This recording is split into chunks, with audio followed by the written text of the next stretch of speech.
ومن ضمن الوفد كان متواجد الكابتن غانم عريبي اللي يعتبر أحد أبرز لاعبي منتخبنا الوطني، واللي كان من ضمن تشكيلة المنتخب اللي تأهلت إلى نهائيات كأس العالم في المكسيك سنة 86. استغليت الفرصة حتى يسولف لنا شوية عن هذا الحدث التاريخي.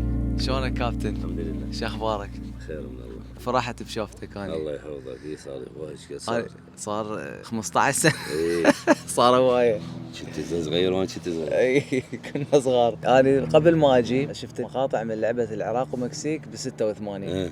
فانت موجود من تشكيلة المنتخب كنت. يعني احكي لي كيف شيء نبذة عن اللعبة ومشاعر وتأهل كأس العالم. هي لعبنا 3 لعبات.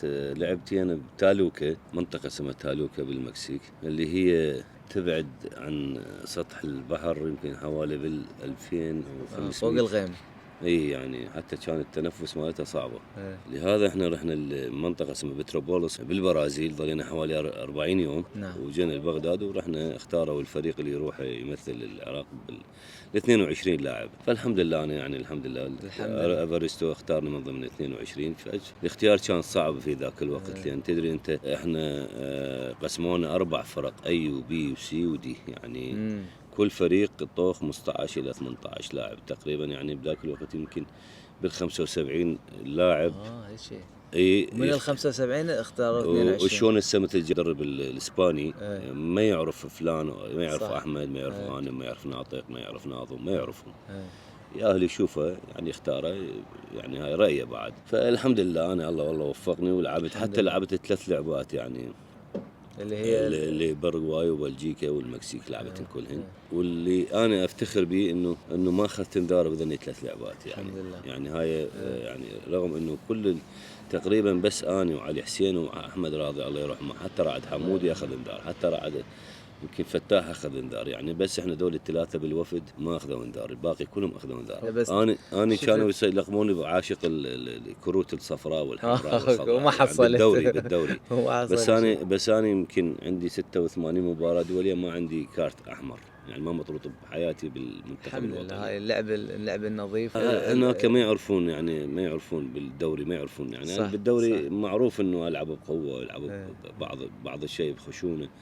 يعني الحكام كان حقهم انه يريدون شوي يضبطون المباراة. اول ما يجي علي يعطيني انذار يسكت المباراة. لعبة المكسيك، شوف لعبة المكسيك كانت يعني هم إلهم أهمية كلش، يعني إذا ما يفوزوا ما يصعدون في ذاك الوقت. يعني كانوا يصعدون، يعني هم صعدوا يمكن أعتقد ورا بلجيكا. هم كانوا المستضيفين. ومباراتنا يمكن خسروا ويا بلجيكا. فمباراتنا كانت صعبة جدا، يعني صعبة بمعنى الحقيقي. يعني السبب الرئيسي إنه كان المدرب ما عنده خيارات، يعني المدرب عنده بس 15 لاعب. يعني احنا تدري عندنا بس 3 احتياطية ل 4 احتياطية. يعني القائمة احنا 22 لاعب، 7 اصابات وحرمان، بقت 15. 11 يلعبون، يبقون 4 احتياطية، من ضمنهم حارس احمد جاسم. هي زين اكو حارس. اي احمد جاسم واسماعيل محمد، الاخ اسماعيل، والاخ شاكر محمود، والاخ رحيم حميد. يعني ذول 4 بس احتياطية بالفريق. وفيك مباراة يعني هسه مثل كان الحارس فتاح يجوز عنده احتياط، بس انا ما عندي احتياط. لا ناظم الله يرحمه عنده احتياط، لا معد ابراهيم عنده احتياط. يعني الخط الدفاعي على العموم ما عنده احتياط، بس اكو يعني الاشباه اكو شاكر، رحيم حميد يقدر يلعب شبه. المهاجمين واسماعيل همين موجود. يعني هو بس 2 ما لعبوا، يعني ما لعبوا نهائيا، هو اللي هو الاخ احمد جاسم والكابتن احمد اسماعيل محمد ما لعب. يعني الباقي كلهم لعبوا. شاكر لعب له ربع ساعه بالمكسيك. هي كانت فرحه تاهل كاس العالم، لان احنا ماكو، هي بس مره واحده منتخبنا. هي سبحان الله هي جتي باي تشانس، يعني مثل مباراتنا ويا كلكته ويا قطر بكلكته مال كريم علاوي الدبل اللي ما يصير نهائيا. علي حسين واحمد راضي، احمد يتركه الى علي حسين في مسجد الخارج يسار. علي حسين يحول كره عالي ناطق هاشم في الفتاح خليها علي سير انت ما عرفت والله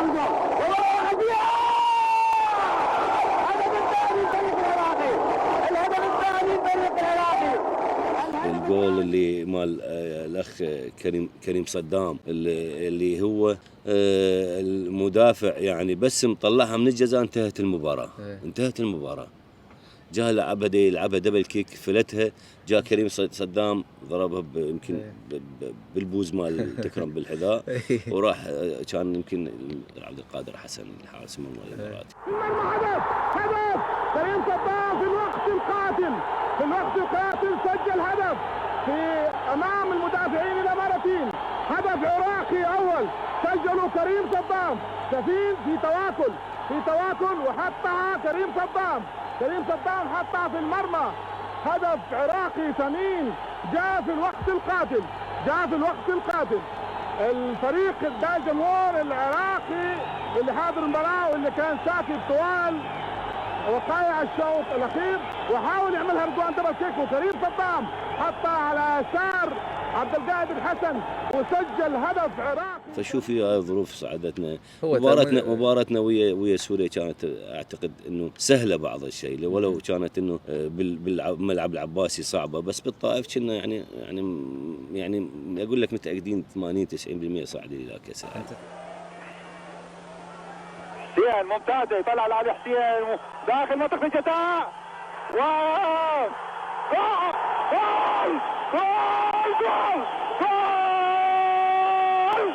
جول لمنتخبنا الوطني، جول بديع الفريق العراقي سجل الهدف الاول. انت هسه تحكيها كانه البارحه يعني انا ما ناسيها حتى لا ما أنا حتى مباراة المكسيك ما ناسيها يعني، لأنها قد ما أشوفن يعني إن شاء الله نشوفك دائما متواجد ويستفاد المنتخب من خبرتكم أنتم الجيل الذهبي. إحنا نصيح يعني هم شوفوا شغلة مهمة حكوها المكسيكيين، قالوا الشعب المكسيكي بالصحف مالته يقولون انتم ليش تلعبون المنتخب العراقي؟ يعني بعدهم انه تدري احنا من رحنا المكسيك يعني ما يعرفون العراق، يعني من عرفوه من اللعبه، نقول له العراق يقول ايران، نقول له لا نو بيسايد ايران. فالعراق يعني كان شويه يعني اعطى اسم هناك، فمن قال لهم انتم ليش تلعبون العراق؟ قالوا له احنا بال 86 بصعوبه فزنا عليهم 1-0 يعني ان شاء الله يعني ابنائي واخوتي وولدي ان شاء الله يا رب انه اليوم بيكت الله ان شاء الله ينطون صوره حلوه او يقدمون مباراه جيده. عوف النتيجه، انا ما تهمني النتيجه سبب 3 مباراه او الاربع مباريات، تهمنا انه مستوى الفريق وكل لاعب يطلع اللي عنده، حتى المدرب يختاره ويختار يعني المدرب انه ما يعرف هذا يعني يختار على المستوى. ان شاء الله اتمنى لهم التوفيق ان شاء الله بهالمباراه. اتمنى لك ايضا التوفيق للجميع ان شاء الله، الصحه والعافيه ونشوفك دائما. الله يحفظك، شكرا جزيلا، فرصه انه شفتك قبل شكرا 15 سنه حبيبي. لا مو 15 2008 2007 جيت بالسويد. انا كنت بلبنان اروح واجي 7/22 يعني 15 سنه. 15 سنه البارحه ويلي هو لعبه المكسيك البارحه. اي والله. ان شاء الله التوفيق لك ان شاء الله. شكرا جزيلا.